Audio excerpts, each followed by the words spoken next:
El primer tema que vamos a ver es el de materiales magnéticos.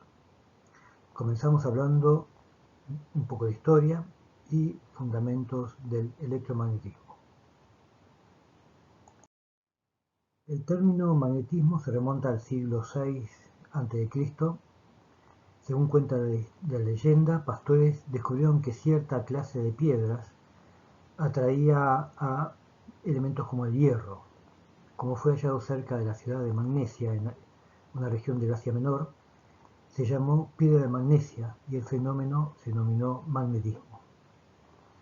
Alrededor del año 1600, el médico y físico inglés William Gilbert presenta un tratado de 6 libros al que llamó De Magnet. En ese tratado explica que la Tierra es un gran imán y tiene polos magnéticos.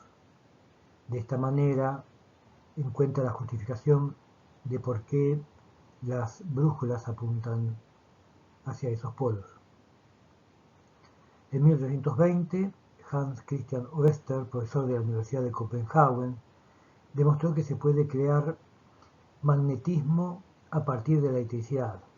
Usó una brújula y observó que la aguja se desviaba al circular corriente en un cable. En 1831, además, un matemático y físico francés llamado André Ampère propuso el modelo teórico del magnetismo que se usa en la actualidad. En 1831, Faraday demostró que el campo variable puede inducir una corriente eléctrica.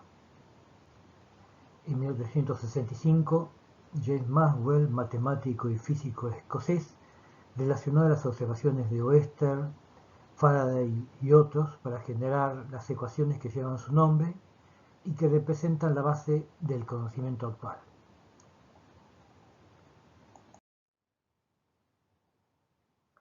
Decíamos que 6 siglos antes de Cristo se conocía la existencia de imanes naturales que tenían la capacidad de atraer materiales como el hierro.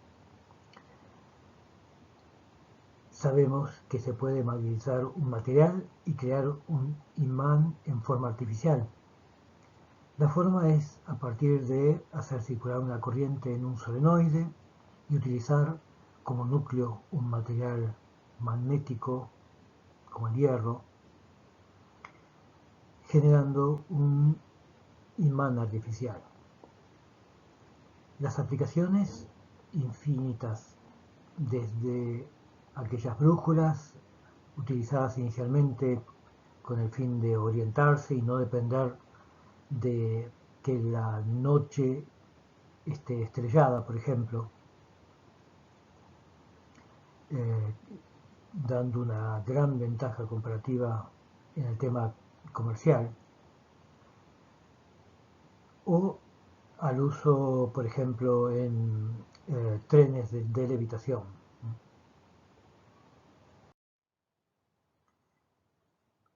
Cuando terminemos la clase, lo que queremos es que podamos descubrir algunas cosas que intuitivamente conocemos, pero que le podamos dar una explicación.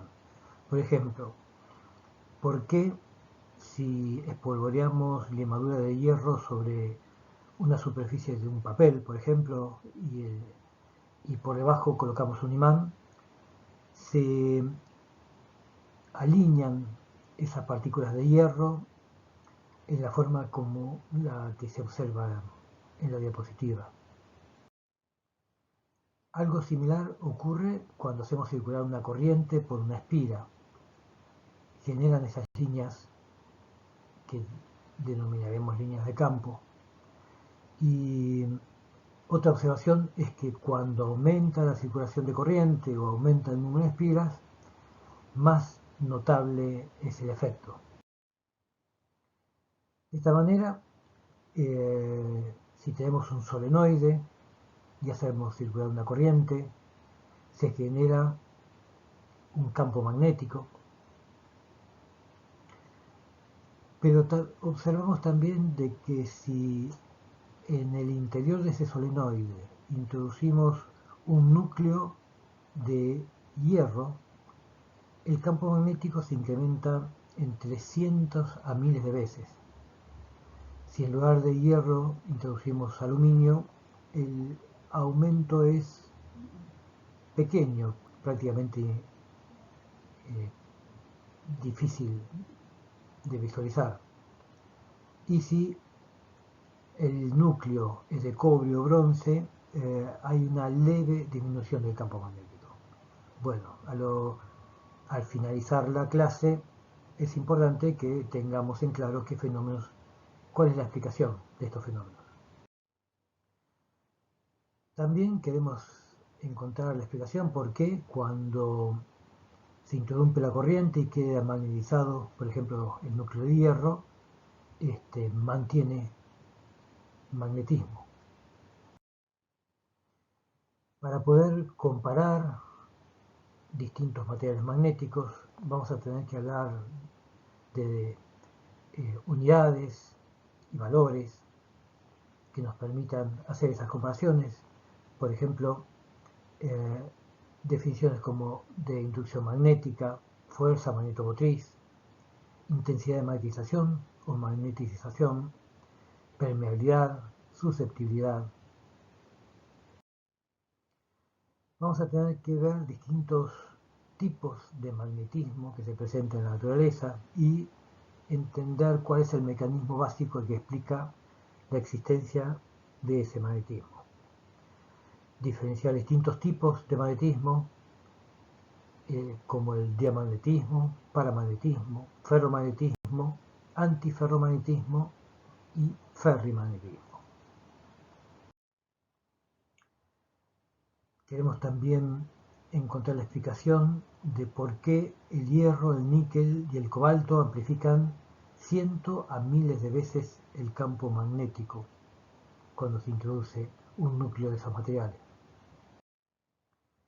La explicación la vamos a encontrar por la existencia de los dominios magnéticos.